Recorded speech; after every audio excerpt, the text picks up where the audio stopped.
Put your hands together for the very funny Mr. Michael Rock.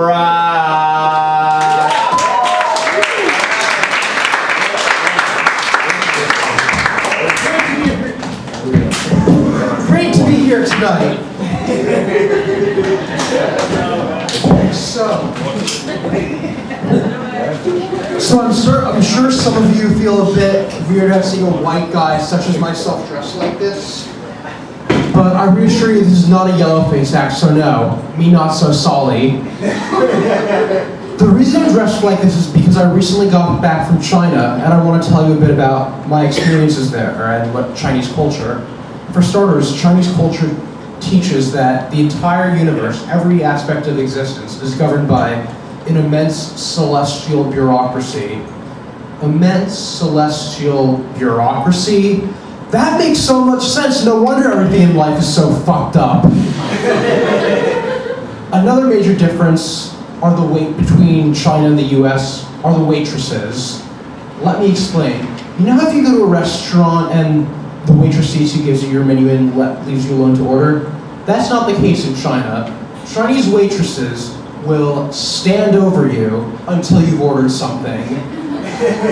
I was at this one restaurant in Beijing, and the waitress seats me. I'm looking forward to finally trying some authentic Chinese food, but she's standing over me like this. And it is unnerving as hell, so I keep trying to tell her, 请等一下, 请等一下. That's Chinese for, please wait a second, but she's not budging. And this goes on for 5 minutes. I'm too unnerved to order when all of a sudden she walks off, and I'm thinking, thank God I can finally order, only to find another waitress standing over me 5 seconds later. So I say, you know what, screw this, I'm going to KFC. So I'm at the KFC, and I'm minding my own business there, and this little girl sees me and shouts out, 大家看看一下，这儿有个外国人. That's Chinese for everyone, take a look, there's a foreigner in here.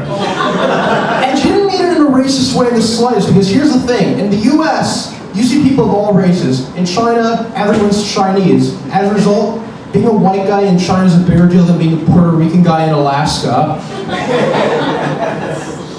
And so all these Chinese patrons at the KFC are walking up to me, taking pictures with me, giving autographs. So I'm enjoying my newfound celebrity status.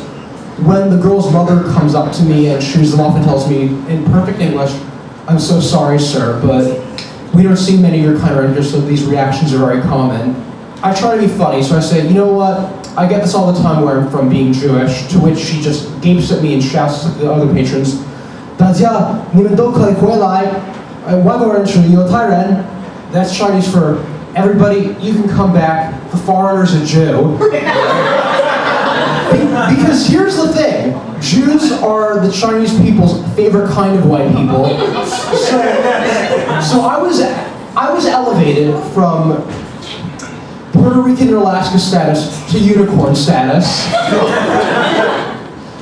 Oh, and another big difference is that the fortunes and fortune cookies in China are much larger, as this shows. But there's a real reason why the Chinese have such an appreciation for Jews. Our cultures are surprisingly similar. We have the world's two oldest literary traditions. Our religions emphasize conduct over belief. We both have neurotic, overbearing mothers. We both have grandmothers who enjoy playing mahjong. And we both need to buy tickets in order to go to our temples.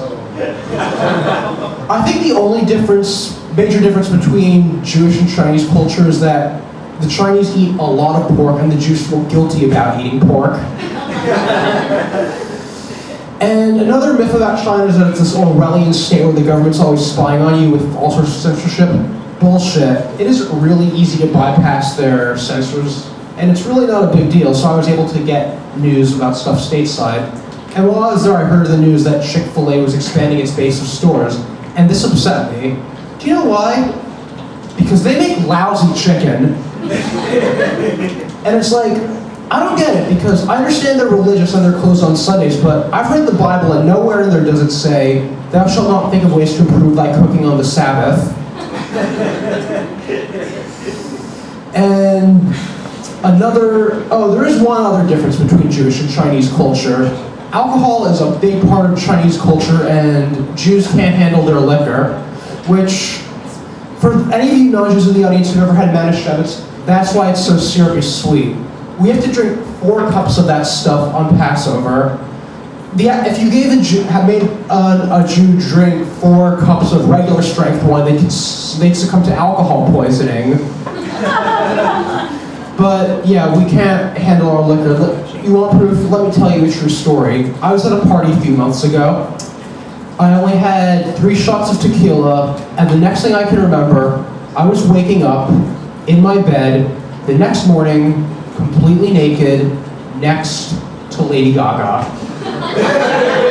And for those of you conspiracy theorists out there who believe she's transgender, I hate to break the news to you that she does not have a dick. Just a very, very, very loose vagina.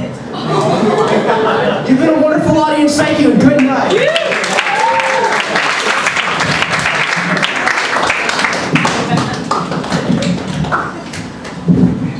Michael Rock, everyone!